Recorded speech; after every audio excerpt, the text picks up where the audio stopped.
Hakikatnya kurban merupakan aktualisasi kepedulian sosial dan spirit untuk berbagi, memberi tanpa mengharap kembali sesuatu yang telah kita korbankan untuk masyarakat dan menegakkan syariat Allah.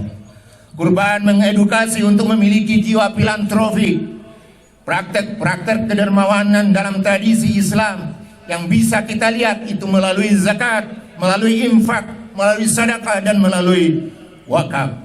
Kita berempati dan mengasihi sesama, terutama para fakir miskin dan para korban kondisi ekonomi yang tidak baik saat ini.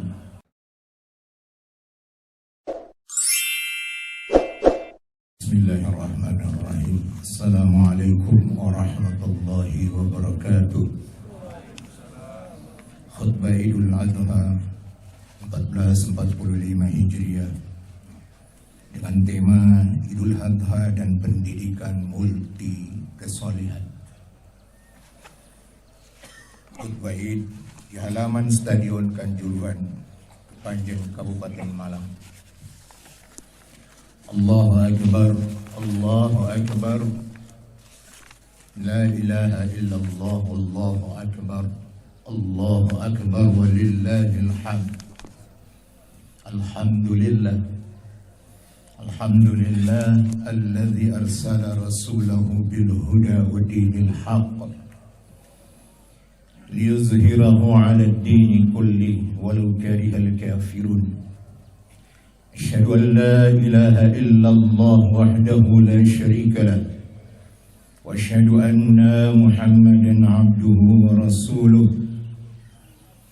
Wassalatu wassalamu ala nabiyyina Muhammad wa ala alihi wa sahbihi ajma'in, amma ba'd.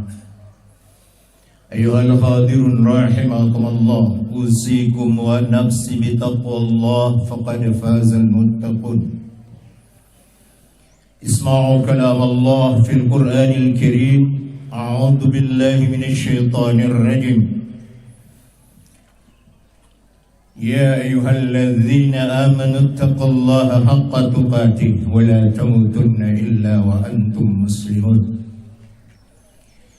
Wa qala aidan inna a'tainakal kautsar fasalli li rabbika wanhar inna syani'aka huwal abtar. Wa qala aidan fi surati as-saffat falamma balagha ma'ahu as-sa'iya qala ya bunayya inni ara fil manami anni adhbahuka fanzur madza tara. Qala ya abati if'al ma tu'maru satajiduni insyaallah minas sabirin. Sidang Idul Adha rahimakumullah, kita sambut hari raya Idul Adha dengan takbir dan tahmid. Allahu Akbar, Allahu Akbar, walillahil hamd. Dari relung kita yang paling dalam sebagai hamba Allah yang beriman, kita puji kesucian Allah Subhanahu wa ta'ala, kita puja kebesaran ilahi, dan kita syukuri seluruh nikmatnya. Dialah zat yang memiliki segala sifat yang sempurna. Oleh karena itu tidak ada satupun manusia atau makhluk di dunia ini yang pantas untuk kita sanjung, kita puji, dan kita puja setinggi langit. Ruku dan sujud yang baru saja kita lakukan merupakan bukti kebenaran pengakuan kita tentang kebesaran, keagungan dan kesucian Allah Subhanahu wa ta'ala. Sidang Idul Adha rahimakumullah, berbicara Idul Adha sejatinya tidak bisa kita lepaskan dari ritual berhaji yang itu syarat dengan nilai-nilai kemanusiaan. Pendidikan sejarah untuk membentuk kesadaran historis para jamaah dengan berkelana menapak tilasi jejak-jejak perjalanan kehidupan nabi-nabi Allah yang sangat terkenal. Ada Nabi Adam alaihi salam, ada Nabi Allah Ibrahim alaihi salam, ada Nabi Ismail alaihi salam, begitu juga Rasulullah Muhammad sallallahu alaihi wasallam. Salah satu ritual dalam manasik haji ini adalah mereka melempar jumrah yang kita kenal dengan Ramyul Jamarat. Di sana kalau di Jamarat tertulis Ramasyayatin, melempar syaitan. Ini sangat luar biasa. Jemaah yang saya muliakan, ibadah ini merupakan wajib haji, dan kita lihat bahwa setiap tanggal 10 Zulhijjah seluruh jamaah haji sedunia mereka berkumpul dengan lautan manusia yang cukup banyak, jutaan manusia. Mereka rela berdesak-desaan di sana hanya untuk melakukan pengorbanan bagaimana mereka menyembelih kekuatan ego mereka, yaitu melaksanakan pengorbanan untuk menapaktilasi perjalanan Nabi Allah Ibrahim alaihissalam dan putranya Ismail. Jamaah yang saya muliakan, tubuh-tubuh yang akan tubuh, sumur-sumur yang akan dilempar di Mina, dan kota Mina ini adalah kota mati, kota yang hanya hidup setahun selama 3 hari, ketika seluruh jamaah haji melakukan ritual melempar syaitan atau melempar jumrah. Ibadah ini di Arab Saudi sudah dilakukan kemarin, dan kita baru hari ini tanggal 10. Tapi insya Allah perhitungan kita adalah sesuai dengan apa yang dikandung oleh syariat dalam melihat perhitungan bulan. Jamaah yang saya muliakan, pada tanggal 10 Dzulhijjah tersebut umat Islam di seluruh dunia yang tidak sedang menunaikan ibadah haji seperti kita pada pagi hari ini, kita melaksanakan sholat Idul Adha atau Idul Kurban, yang akan kita lanjutkan dengan ibadah sosial atau kesalehan sosial berupa penyembelihan hewan kurban. Akan kita kuliti, kita bagi dagingnya kepada yang berhak menerima, sambil kita bertakbir, kita bertahmid, bertasbih, bertahlil pada hari ini dan hari-hari tasyrik yang akan berlangsung sampai 3 hari ke depan, tanggal 11, 12, dan 13 Zulhijjah. Jemaah salat Idul Adha rahimakumullah, apa yang sesungguhnya dicari dan dimaknai jamaah haji dalam posisi ritual? Seperti mereka melempar jumrah sehingga mereka rela untuk berdesak-desakan di lembah yang sangat sunyi. Saya ingin mengatakan, bagaimanapun juga ada pesan moral dari salah satu wajib haji ini, yaitu Ramyul Jamarat dan penyembelihan hewan kurban, yang itu bisa kita konstatasikan dalam pendidikan kemanusiaan dan keadilan sosial. Bukankah esensi pendidikan apapun jenis dan ragamnya merupakan proses humanisasi agar kita menjadi manusia yang lebih baik, manusia yang lebih bertakwa pada saat-saat yang akan datang setelah semua rangkaian ibadah kurban ini kita lakukan. Misi pendidikan Islam kita saya kira sangat luar biasa. Kita tidak hanya berorientasi untuk perjalanan menuju akhirat, tapi juga kita berorientasi untuk kehidupan dunia. Perhatikan doa kita yang sangat terkenal, yang kita kenal dengan doa sapu jagat di dalam surat Al-Baqarah ayat 201. A'udzu billahi minasyaitonir rajim. Wa minhum may yaqulu rabbana atina fid dunya hasanah wa fil akhirati hasanah wa qina adzabannar.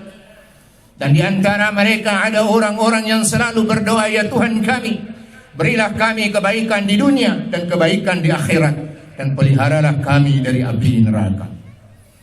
Sidang Idul Adha rahimakumullah, dalam perkembangan tradisi berkorban Nabi Allah Ibrahim alaihissalam diperintahkan berkorban dengan menyembelih anaknya itu, yaitu mengorbankan manusia atau manusia yang banyak dijadikan korban, seperti dijadikan tumbal atau dipersembahkan untuk menyenangkan para dewa dan roh leluhur sebagian komunitas manusia dalam kehidupan dunia ini. Saya ingin mengatakan bahwa tentu saja tradisi menumbalkan manusia itu merupakan praktek ritual yang bertentangan dengan nilai-nilai kemanusiaan. Begitu juga dia melanggar persoalan-persoalan hak asasi manusia. Tradisi ini telah dipraktekkan oleh banyak penguasa dan penyembah-penyembah Tuhan selain Allah Subhanahu wa Ta'ala, sehingga tidak sedikit kita lihat banyak gadis-gadis cantik yang memang rela dipersembahkan oleh manusia sebagai korban atau menjadi sesaji sesuai permintaan Tuhan-Tuhan palsu mereka. Kurban yang sesuai dengan syariat Islam yang kemudian diteladani dan dilanjutkan oleh Nabi Allah Muhammad sallallahu alaihi wasallam adalah kurban yang diteladankan oleh kekasih Allah Khalilullah Nabi Allah Ibrahim alaihissalam. Beliau diperintahkan oleh Allah untuk menyembelih putranya yang sangat dicintainya, Ismail alaihissalam, melalui sebuah mimpi. Jamaah yang saya muliakan, ketika sang ayah meminta pendapat Ismail mengenai perintah Allah ini untuk menyembelih putranya yang sangat dikasihi ini, sang anak justru meneguhkan keyakinan ayahnya itu dengan melaksanakan perintah Allah tersebut. Peristiwa itu oleh Allah diabadikan di dalam surat As-Saffat ayat 102 yang telah saya bacakan di awal khutbah saya. Allah berfirman dengan indah, A'udzu billahi minasyaitonir rajim. فلما بلغ معه السعي قال يا بني إني أرى في المنام أني أذبحك فانظر ماذا ترى قال يا أبتي افعل ما تؤمر ستجدني إن شاء الله من الصابرين. Jemaah yang saya muliakan, makna dari ayat ini sesungguhnya kita perhatikan. Ketika anaknya Ismail alaihissalam yang dirindu-rindukan itu telah lahir, dia tumbuh menjadi anak yang dewasa, bisa diajak berdialog, mendiskusikan persoalan-persoalan kehidupan di dunia. Dipanggil oleh Ibrahim ayahnya, ya abati inni ya bunayya inni ara fil manami anni azbahuka. Sesungguhnya saya telah melihat dalam mimpiku bahwa saya harus menyembelihmu, hai putraku. Fandur madza tara. Ibrahim berkata kepada anaknya, perhatikanlah bagaimana pandanganmu terhadap perintah ini. Jamaah yang saya muliakan, ada dialog menarik yang kalau kita perhatikan ayat ini. Ismail dalam ayat ini kemudian memperkuat dan meneguhkan keyakinan tauhid ayah. Dia dengan lantang menjawab dan menantang ayahnya, ya abati, hai ayahku, if'al ma tu'mar, kerjakanlah apa yang diperintahkan oleh Allah. Satajiduni insyaallah minas sabirin. Insyaallah engkau akan melihat aku termasuk orang sabar dalam melaksanakan perintah ini. Jamaah yang saya muliakan, ketegaran iman Ibrahim, kebugaran mental Ismail dalam menerima ujian dari Allah untuk berkorban, menunjukkan bahwa ibadah korban ini menghendaki kesadaran teologis, ada kesabaran psikologis, dan juga ada kecerdasan spiritual yang sangat tinggi. Karena berkorban sejatinya merupakan manifestasi dari rasa syukur terhadap karunia Allah. Secara semantik, perintah solat dan korban dalam surat Al-Kautsar yang saya bacakan di awal khutbah saya ini akan menjadi ayat dan peringatan yang menarik buat kita. Inna a'tainakal kautsar, sesungguhnya kami telah memberimu, hai Muhammad, nikmat dan karunia yang luar biasa banyak. Afirmasi ini kemudian menunjukkan bahwa muslim yang mampu berkorban seharusnya dia merasa malu dan rugi jika dia tidak mensyukuri nikmatnya ini melalui korban atau penyembelihan hewan. Jemaah yang saya muliakan, ada pendidikan kemanusiaan dan keadilan yang sangat luar biasa. Kita lihat bahwa atas keikhlasan dan ketulusan dari kedua manusia yang mulia ini, maka ketika Ibrahim siap untuk menyembelih putranya itu kemudian digantikan oleh Allah dengan domba yang besar, yang kemudian itu menjadi syariat di dalam Islam. Setiap tanggal 10 Zulhijjah kita mulai menyembelih kurban. Pendidikan kemanusiaan yang bisa kita lihat adalah Bagaimana Ibrahim melaksanakan kurban ini dengan meyakinkan kita bahwa manusia tidak pantas untuk dikorbankan. Dan memang yang harus dikorbankan itu adalah hewan. Dengan cara kita menghilangkan berbagai egois kita untuk berkorban pada hari ini dan hari-hari tasyrik. Ini sebuah pendidikan yang sangat bermakna. Andainya Ibrahim betul-betul menyembelih Ismail dengan sesungguhnya, maka saya kira itu persoalannya akan menjadi lain.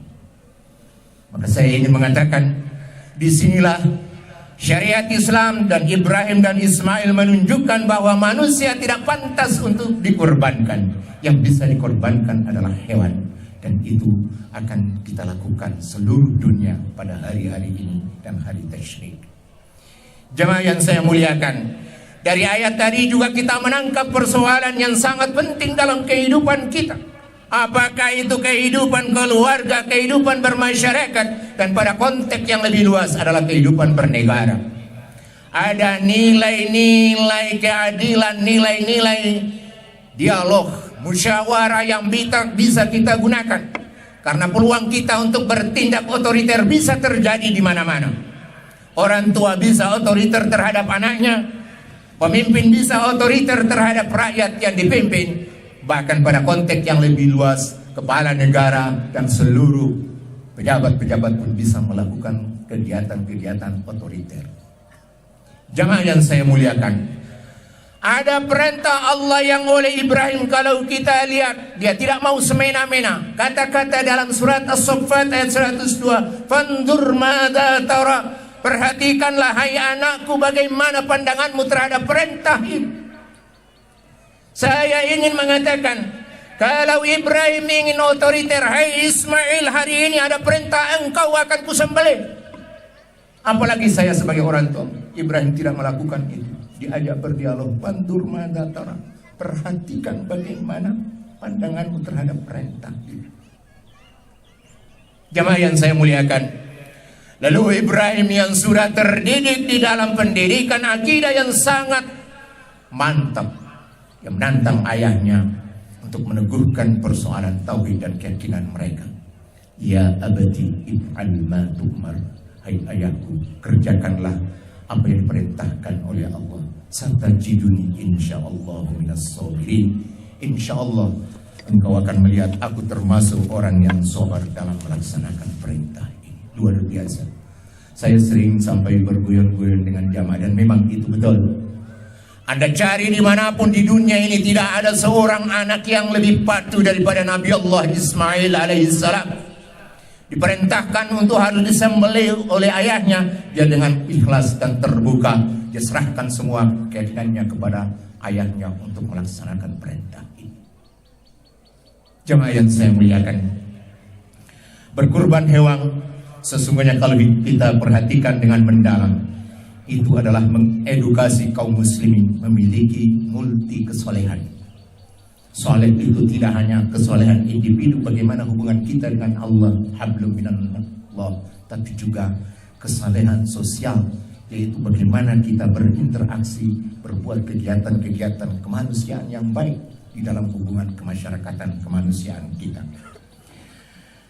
Maka saya ingin mengatakan, kalau ini kita laksanakan dengan baik, ada edukasi muslim yang bagus, maka akan memiliki multi kesolehan. Pertama, kesolehan mental spiritual. Berkorban pasti merupakan respon ketaatan terhadap panggilan hati dan panggilan iman untuk menjadi hamba yang ikhlas dan taat kepada perintah Allah, seperti yang ditunjukkan oleh Ibrahim alaihissalam dan Ismail alaihissalam. Meskipun yang akan dikorbankan menurut perintah itu adalah putranya, tapi kemudian itu menjadi perhatian bahwa kita harus mengorbankan harta dan kekayaan kita. Jamaah yang saya muliakan, kesolehan sosial. Hakikatnya kurban merupakan aktualisasi kepedulian sosial dan spirit untuk berbagi, memberi tanpa mengharap kembali sesuatu yang telah kita korbankan untuk masyarakat dan menegakkan syariat Allah. Kurban mengedukasi untuk memiliki jiwa filantropi, praktek-praktek kedermawanan dalam tradisi Islam yang bisa kita lihat itu melalui zakat, melalui infak, melalui sedekah, dan melalui wakaf. Kita berempati dan mengasihi sesama, terutama para fakir miskin dan para korban kondisi ekonomi yang tidak baik saat ini. Saya ingin mengatakan, saudara sepakat atau tidak, kondisi ekonomi negara bangsa kita ini tidak selalu baik. Sekarang kita mulai merasakan itu. Jamaah yang saya muliakan, oleh karena itu kalau kita perhatikan Rasulullah Muhammad sallallahu alaihi wasallam bersabda, sayangilah sesamamu yang ada di muka bumi ini, niscaya Allah juga akan menyayangimu. Hadis diriwayatkan oleh Imam Muslim. Kesalehan sosial melalui kurban ini diteladankan Nabi sallallahu alaihi wasallam selama berdomisili di Madinah. Beliau selalu menyembelih 2 ekor korban, satu untuk dia dan keluarganya, yang satu untuk dibagikan kepada orang-orang yang membutuhkan. Jamaah yang saya muliakan, ada kesalahan ekonomi dan finansial, dan ini luar biasa. Berkorban dapat menggeliatkan roda ekonomi masyarakat atau ekonomi negara, terutama para peternak dan pedagang hewan kurban. Melalui korban, saya kira secara tidak langsung ada edukasi untuk mengelola biaya kita, finansial kita dengan baik, agar kita bisa menjadi orang yang berkorban pada tahun-tahun yang akan datang. Mereka sudah mulai profesional, dan saya ingin mengatakan, ibadah korban ini akan membawa roda ekonomi dan distribusi finansial kita itu berputar secara produktif. Bayangkan kalau kebiasaan ini setiap tahun kita lakukan, kemudian kita mengambil pendidikan dalam berekonomi, akan tumbuh para peternak-peternak yang luar biasa, punya profesi yang bagus. Dan kalau ini menyebar ke seluruh masyarakat, insya Allah kita tidak akan tergantung pada impor daging mentah dari luar negeri. Saya kira negara bangsa manapun, kalau kita tergantung pada impor, maka kita akan menjadi masyarakat bangsa yang lemah. Kita perlu menumbuhkan kekuatan ekonomi yang handal. Latihan melalui peternakan korban untuk bisa berkorban pada Idul Kurban bisa menjadi hasil yang tidak hanya untuk korban tapi juga pada hari-hari yang lain. Jamaah yang saya muliakan, kemudian ada kesolehan personal dan manajerial. Pekorban adalah orang yang memodali dirinya dengan ketakwaan dan kompetensi manajerial dalam mengelola, mendaya gunakan hartanya demi meraih kedekatan ganda. Ada kedekatan vertikal dengan Allah dan kedekatan horizontal dengan sesama manusia. Korban merupakan bukti ketakwaan sejati. Allah berfirman dalam surat Al-Hajj ayat 37, A'udzubillahi minasyaitonir rajim, la yanalallahu luhumuha wala dima'uha walakin yanaluhu taqwa minkum. Kadzalika sakhkharaha lakum litukabbirullaha ala ma hadakum wa basyiril muhsinin. Daging-daging onta dan darahnya itu sekali-kali tidak akan dapat mencapai keridhaan Allah, tetapi ketakwaan dari kamulah yang dapat mencapainya. Demikianlah Allah telah menundukkan untuk kamu, supaya kamu mengagungkan Allah terhadap hidayahnya kepada kamu semua. Dan berilah kabar gembira kepada orang-orang yang berbuat baik. Ini perlu kita perhatikan dengan baik. Saya ingin mengatakan bahwa sudah setiap tahun kita melakukan korban. Kita tidak perlu ribut dalam urusan darah dan daging korban. Tidak perlu bagaimana kita berpikir, wah kalau saya nanti misalnya 7 orang naik 1 sapi untuk menuju surga, saya kira tidak. Yang penting adalah bagaimana ketakwaan, ketulusan kita untuk bisa mengorbankan harta kita untuk menyembelih korban. Yang sampai di Allah bukan darah dan daging, tapi takwa kita ini. Ini yang sering kita salah pahami. Jamaah yang saya muliakan, terakhir adalah kesolehan moral. Kita butuh ini. Setiap manusia muslim diperintahkan berlaku ihsan, berlaku baik, elegan dan wajar kepada semua makhluk, termasuk binatang. Rasulullah mengingatkan kita dalam penyembelihan hewan kurban bahwa kita harus menggunakan pisau yang tajam. Kita tangani pengelolaan penyembelihan itu dengan baik. Saya ingin mengatakan, Ini peringatan yang sangat bagus. Kalau terhadap hewan saja kita mau melakukan perbuatan-perbuatan ihsan, apalagi nanti terhadap sesama manusia. Jamaah yang saya muliakan, kesolehan politik kita butuhkan. Saya tadi mendengar betul pidato dari Bapak Bupati yang disampaikan oleh pengurus tadi. Luar biasa. Ada pesan mendalam, ada pilkada, dan ada juga pilkades. Maka saya ingin mengatakan, marilah kita meneladani Ibrahim dan Ismail. Kita mencoba untuk memunculkan sikap ketulusan, keterbukaan dalam mengambil keputusan. Negara bangsa ini akan mengalami kekacauan kalau tidak ada musyawarah. Manakala terjadi otoriter atas para pemimpin atau badut-badut politik di negeri ini, maka yang terjadi kita semakin jauh dari kesejahteraan dan kedamaian dalam kehidupan berbangsa dan bernegara.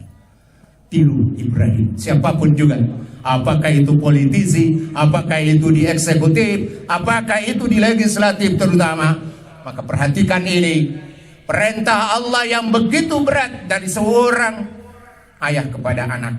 Tetap Ibrahim mengatakan, pandur mata tara, pikirkanlah bagaimana pandanganmu terhadap perintah ini.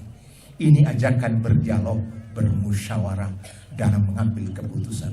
Walaupun itu dalam keluarga yang sekecil itu, apalagi dalam masyarakat yang lebih luas. Insya Allah dengan melatih berdialog ini, kita sekaligus akan mewujudkan kehidupan negara bangsa yang lebih baik. Kita mewujudkan sila yang keempat dari Pancasila, kerakyatan yang dipimpin oleh hikmat kebijaksanaan dalam permusyawaratan perwakilan, yang akhir-akhir ini secara jujur kita harus mengatakan kita semakin jauh dari sila-sila ini.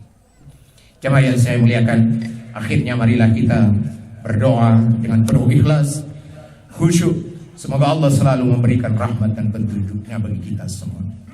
Bismillahirrahmanirrahim. Nahmadullah subhanahu wa ta'ala.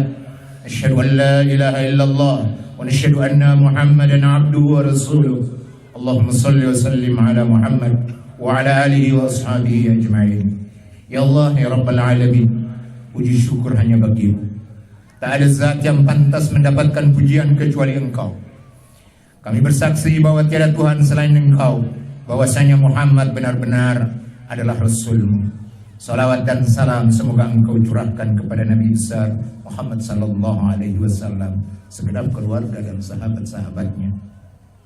Ya Allah, ya Ghafur, kami semua adalah hamba-hamba-Mu yang tidak luput dari kekhilafan dan dosa. Oleh karena itu kami mohon dengan segala kerendahan hati, ampunilah dosa dan kehilapan kami, dosa dan kehilapan orang tua kami, dosa dan kehilapan saudara-saudara kami seiman. Ya Allah, ya Alimun, ya Hakim, tunjukilah kami jalan yang lurus, yaitu jalan orang-orang yang telah Engkau anugerahkan nikmat kepada mereka, bukan jalan mereka yang dimurkai, dan bukan pula jalan mereka yang sesat. Janganlah Engkau jadikan hati kami condong kepada kesesatan, sudah Engkau beri petunjuk kepada kami. Karuniakanlah kepada kami rahmat dari sisi Engkau, karena sesungguhnya Engkaulah yang Maha memberi karunia. Ya Allah, terimalah taubat kami, solat kami, zakat kami, puasa kami, ibadah kurban kami. Hilangkan kekhawatiran kami, kabulkanlah doa kami, tegarkanlah argumentasi kami, pertajam perkataan kami, berilah petunjuk pada kami, dan hilangkanlah perasaan dengki yang menyelimuti dada kami. Rabbana taqabbal minna du'ana innaka antas samiul alim wa tub alaina innaka antat tawwabur rahim. Terimalah ya Allah doa dan permohonan kami, sesungguhnya Engkau Maha mendengar, Engkau Maha mengetahui. Terimalah taubat kami ya Allah, sesungguhnya Engkau zat penerima taubat, Engkau Maha Rahman dan Rahim. Rabbana atina fid dunya hasanah wa fil akhirati hasanah wa qina adzabannar. Subhana rabbika rabbil izzati amma yasifun, wa salamun alal mursalin, walhamdulillahi rabbil alamin. Allahu Akbar, Allahu Akbar, walillahil hamd. Assalamualaikum warahmatullahi wabarakatuh.